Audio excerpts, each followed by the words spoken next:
ಮಜಬೋ ಮಜ ಭಾರತ ಮಜಬೋ ಮಜ ಭಾರತ ಮಜಬೋ ಮಜ ಭಾರತ.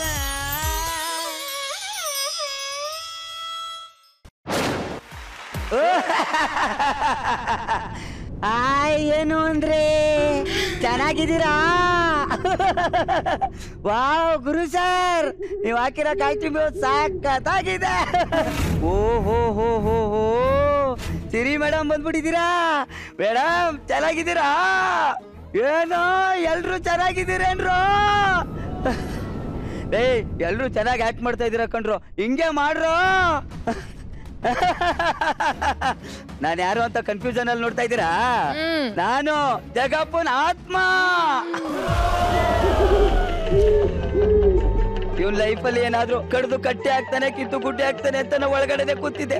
ಈ ನನ್ನ ಮಗ ಏನು ಮಾಡ್ದೆ ನಾಯಿ ತರ ಹೆಂಗ್ ಮಲ್ಗೋ ನೋಡಿ ಸರ್. ಇವತ್ತು ಇವನ್ನ ಬಾಡ್ದು ಎಬ್ಬಿಸಿ ಇವನ ಕೈಯಲ್ಲಿ ಆತ್ಮಚರಿತ್ರೆ ಬುಕ್ ಬರೆಸ್ತೀನಿ. ಜಗಪ್ಪ, ಲೇ ಜಗಪ್ಪ, ಜಗಪ್ಪ,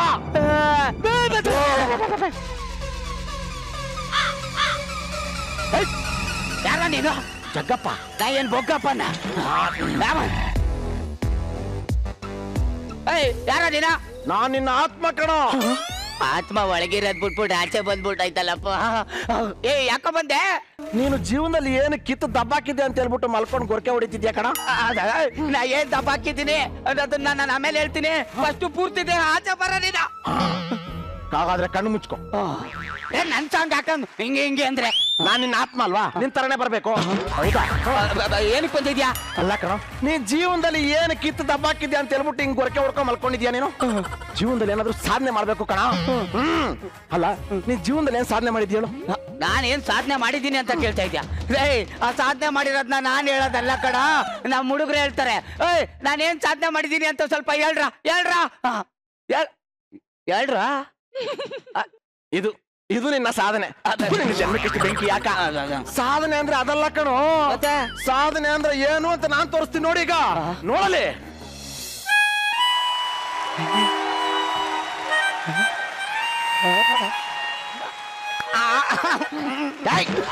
ಇವರು ಕರ್ನಾಟಕದ ಬ್ಯೂಟಿಫುಲ್ ಡಿಂಪಲ್ ಕ್ವೀನ್. ಆ ಡಿಂಪಲ್ ಇಟ್ಕೊಂಡೆ ಒಂದು ಆತ್ಮಚರಿತ್ರೆ ಬುಕ್ ಅನ್ನೇ ಬರ್ಕೊಂಡ್ಬಿಟ್ಟಿದ್ದಾರೆ ಕಣ. ಹೌದಾ? ಬರ್ಕತ್ತಾರ ಕಣ. ಡಿಂಪಲ್ ಅನ್ನೋದು ಬೇರೆಯವ್ರಿಗೆ ಡಿಫೆಕ್ಟ್, ಈ ಸುಂದ್ರಿಗೆ ಅದು ಪರ್ಫೆಕ್ಟ್.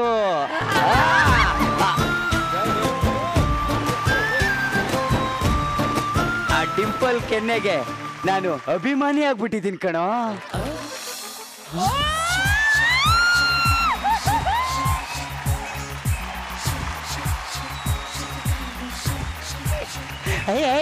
ಗುರು ಸರ್, ಗುರು ಸರ್, ಇವರು ಕರ್ನಾಟಕದ ಮ್ಯೂಸಿಕ್ ಗುರು. ಕರ್ನಾಟಕಕ್ಕೆ ಪಾಪ್ ಮ್ಯೂಸಿಕ್ ತಂದವ್ರೆ ಇವರು. ಇವರು ಎ ಇಂದ ಝೆಡ್ ವರ್ಗು ಸಾಂಗ್ಸ್ ನ ಮಾಡಿ ಮ್ಯೂಸಿಕ್ ಡೈರೆಕ್ಷನ್ ಮಾಡ್ಬಿಟ್ಟವ್ರೆ. ಹೌದಾ? ನನ್ಗೆ ಎ ಇಂದ ಗೊತ್ತು, ಈ ಝೆಡ್ ಇಂದ ಯಾವ್ದು ಮಾಡವ್ರೆ? ಜುಂಬೋಲೆ ಜುಂಬೋಲೆ. ಅದಕ್ಕೆ ಅಲ್ವೇನೋ ಆತ್ಮ ಅವ್ರಿಗೆ ಡಿಂಪಲ್ ಕ್ವೀನ್ ಅಂತ ಕರೆದ್ರೆ ಅವ್ರಿಗೆ ರಿಂಕಲ್ ಕಿಂಗ್ ಅಂತಾನೆ ಕರೆಯೋದು.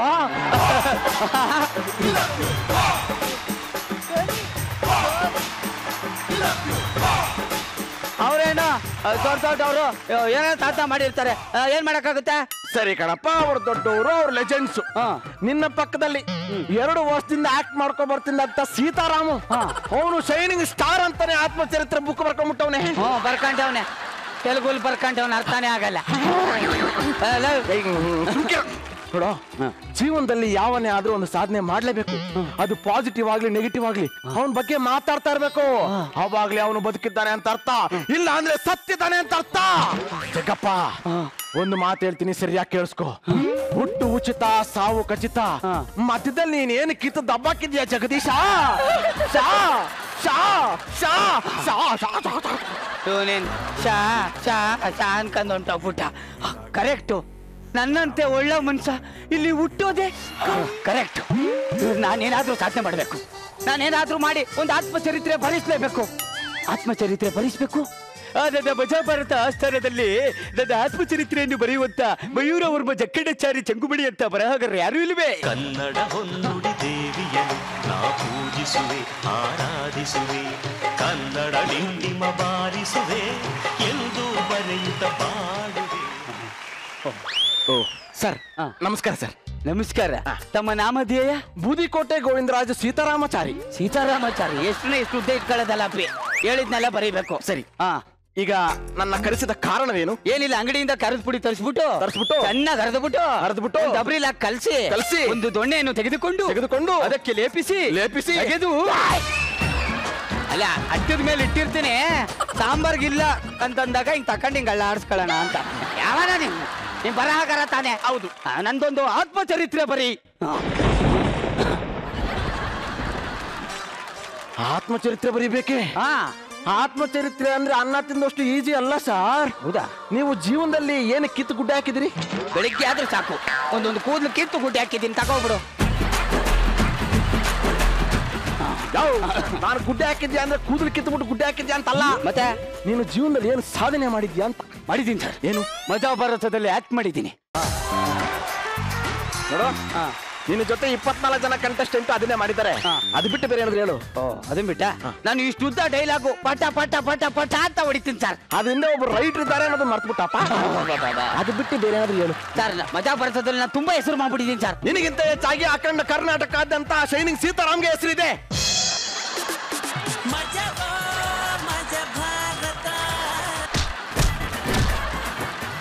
ನಾಯಿ ಹೆಸರು ಹೇಳ್ಬಿಟ್ಟು ಸ್ಕಿಟ್ಟೆ ಮುಗಿಸ್ಬಿಟ್ಟು. ನಂಗೆ ಈ ತರ ಹೆಸರೆಲ್ಲ ಬೇಡ. ಹಂಗೆ ಹೆಸರು ಬಂದ್ಬಿಟ್ರೆ ಇಲ್ಲೇ ಬಿದ್ದು ಸೋತೋಗ್ಬಿಡ್ತೀನಿ ನಾನು.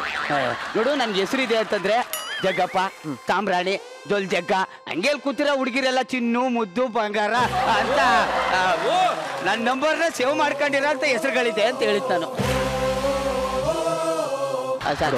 ಸಾಧನೆ ಅಂದ್ರೆ ಅದಲ್ಲ. ಮತ್ತೆ ಎಕ್ಸಾಂಪಲ್ಗೆ ಥಾಮಸ್ ಆಲ್ವಾ ಎಡಿಸನ್ ಗೊತ್ತಾ ನಿನಗೆ? ಗೊತ್ತು. ಯಾರವರು? ಬನ್ ಕಂಡಿಡ್ದವ್ರು.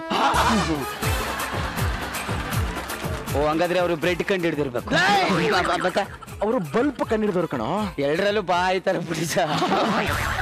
ನೋಡು, ಅವರು ಬಲ್ಪ್ ಕಂಡಿಡಿದಾಗ ಅವ್ರು ಫೇಮಸ್ ಆಗಿಲ್ಲ. ಮತ್ತೆ ಬಲ್ಪ್ ಕಂಡಿಡಕ್ಕಿಂತ ಮುಂಚೆ ಅವರು ಪಟ್ಟಂತಹ ಕಷ್ಟ, ಅವಮಾನ, ಅಪಮಾನಗಳನ್ನ ಅವ್ರ ಆತ್ಮಚರಿತ್ರೆಯಲ್ಲಿ ಬರ್ಕೊಂಡಿದ್ದಕ್ಕೆ ಫೇಮಸ್ ಆದ್ರು. ಅಂದರೆ ಈಗ ನಾನು ಅವಮಾನಗಳನ್ನ ಪಡಬೇಕು. ಖಂಡಿತವಾಗಿ. ಹಾಗಾದ್ರೆ ನಾನೀಗ ಅವಮಾನ ಪಡಕ್ ರೆಡಿ. ಹಾಗಾದ್ರೆ ನಾನು ಬರೆಯಕ್ಕೆ ರೆಡಿ. ಅಂದ್ರೆ ನಿಮ್ಮ ಹೆಸರು? ಬೂದಿಕೋಟೆ ಗೋವಿಂದರಾಜ್ ಸೀತಾರಾಮಚಾರಿ. ಇಷ್ಟುದೇ ಹೆಸರಿಟ್ಕೊಳ್ಳೋದಲ್ಲಪ್ಪಿ, ಅಷ್ಟುದ ಆತ್ಮಚರಿತ್ರೆ ಬರೀಬೇಕು. ಇಲ್ಲಾಂದ್ರೆ ದೊಣ್ಣೆ ಅಲ್ಲೇ ಇರುತ್ತೆ.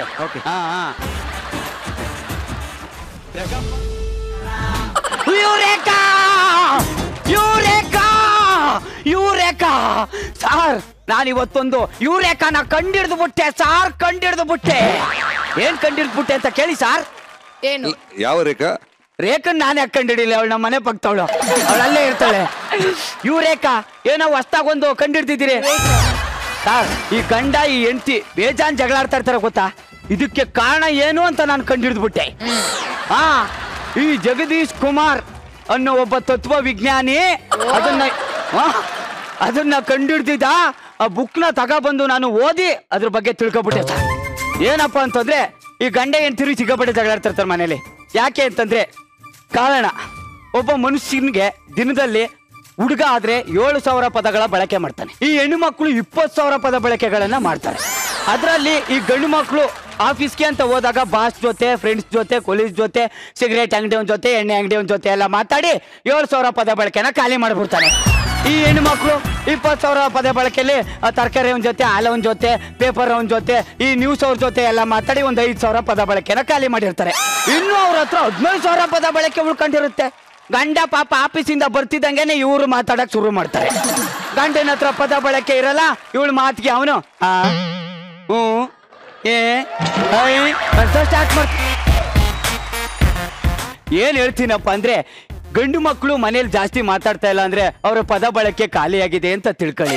ಈ ಗಂಡು ಮಕ್ಕಳು ಹೆಣ್ಣು ಮಕ್ಕಳು ಜಾಸ್ತಿ ಮಾತಾಡ್ತಾವ್ರೆ ಅನ್ಕೊಂಡ್ರೆ ಇವ್ರ ಪದ ಬಳಕೆ ಖಾಲಿ ಆಗಿಲ್ಲ, ಜಾಸ್ತಿನೇ ಇದೆ ಅಂತ ನೀವು ತಿಳ್ಕೊಳ್ಳಿ. ಆಗ ನಿಮ್ಮ ಸಂಸಾರ ನ್ಯೂನ್ಯವಾಗಿ ಸಾಗುತ್ತೆ ಅಂತ ನಾನು ಹೇಳ್ತಾ ಇದ್ದೀನಿ. ಚೆನ್ನಾಗಿತ್ತ ಸರ್? Super super.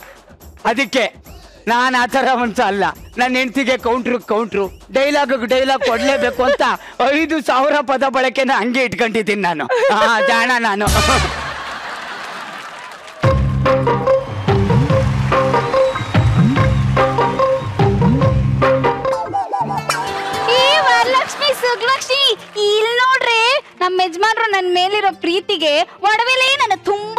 ಅರ್ರೆ ಸಹದಾಗಿ ಹೇಳ್ದಿ ಸಹದಾಗಿ ಹೇಳಿ. ಅಪ್ಪೆ ನಿನ್ ಮೇಲಿರೋ ಪ್ರೀತಿಗೆ ನಿನಗ್ ಬಂಗಾರದಿಂದ ನಾನು ತುಂಬಿಸಿಲ್ಲ ಅಪ್ಪೆ. ಈ ಬಂಗಾರನಾರ ನೋಡ್ಬಿಟ್ಟು ಯಾವ್ದಾರ ಕಳ್ಳ ನೀನು ಒತ್ಕೊಂಡು ಹೋಗ್ಲಿ ಅಂತ ಆಸೆ ನನಗೆ. ನೀವು ಒಡವೆ ಹಾಕಿದಿರಲ್ಲ, ನಿನ್ಗೊಂದ್ ನ್ಯಾಯ ನನ್ಗೊಂದ್ ನ್ಯಾಯನಾ? ಈ ಬಂಗಾರ ನೋಡ್ಬಿಟ್ಟು ರಚಿತಾ ಮೇಡಮ್ ಇಲ್ಲ ಸಿರಿ ಅವರ ನನ್ನೂ ಎತ್ಕೊ ಹೋಗ್ಲಿ ಅಂತ ನನ್ನ ಆಸೆ ಅಷ್ಟೇ. ಏನ್ ಮಕ್ಕ ನೋಡ್ತಾ ಇದ್ಯಾ? ಜಾಸ್ತಿ ಮಾತಾಡ್ತಿದ್ದೀರಾ ನೀವು.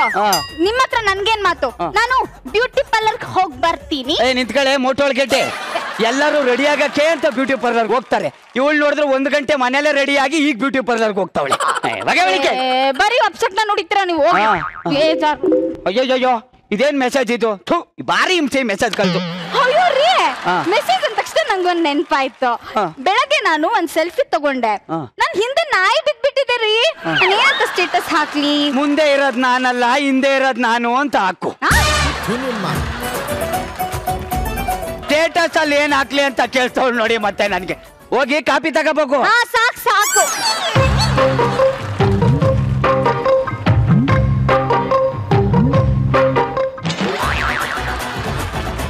ಇವಳು ಕ್ಯಾಟ್ ವಾಕ್ ನ ನೋಡ್ಬಿಟ್ಟು ನಮ್ಮ ಮನೇಲಿ ಒಂದ್ 4 ಕ್ಯಾಟ್ಗಳಿದ್ದು ನೆನ್ನೆ ತಾನೇ ಬಾವಿಗೆ ಬಿದ್ದು ನೆಗದ್ಕೊಂಡ್ಬಿಟ್ಟ.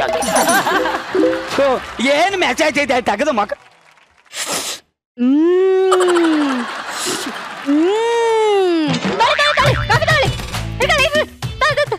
ಗಂಡ ಕಾಫಿ ಕೇಳಿದ್ರೆ ಪ್ರೀತಿಯಿಂದ ತಂದು ಕೊಡ್ಬೇಕು ಕಣೆ, ಹಿಂಗ್ ತಂದು ಕೊಡೋದಲ್ಲ. ಕಾಫಿಲಿ ಶುಗರ್ ಇಲ್ಲ. ನನ್ ಜೀವನದಲ್ಲಿ ಸಂತೋಷ ಇಲ್ಲ. ಅಡ್ಜಸ್ಟ್ ಮಾಡ್ಕೊಂಡು ಹೋಗ್ತಿಲ್ವಾ? ನೀವು ಹಾಗೆ ಅಡ್ಜಸ್ಟ್ ಮಾಡ್ಕೊಂಡು ಹೋಗ್ಬಿಡಿ. ನೀವು ಕಾಫಿಲಿ ಶುಗರ್ ಲೆಸ್, ಟೀಯಲ್ಲಿ ಶುಗರ್ ಲೆಸ್ ಕೊಡ್ತಾ ಇದ್ರು ಹುಡುಗರಿಗೆ ಶುಗರ್ ಯಾಕೆ ಬರ್ತಾ ಇದೆ ಹೇಳು? ಯಾಕೆ? ನೀವು ಕೊಡ್ತಾ ಇರೋ ಟಾರ್ಚರ್ ಇಂದ.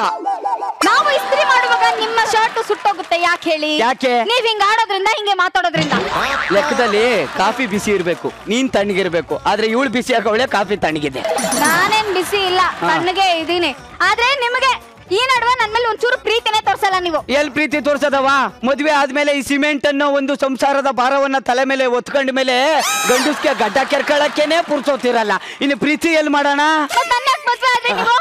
ಯಾಕೆ ಮದ್ವೆ ಆದ್ರೆ ಅಂದ್ರೆ ಕೆಲವೊಂದು ಸಮಸ್ಯೆಗಳಿಗೆ ನಾವು ಪರಿಹಾರ ನೀಡ್ಬೇಕಾಗುತ್ತೆ.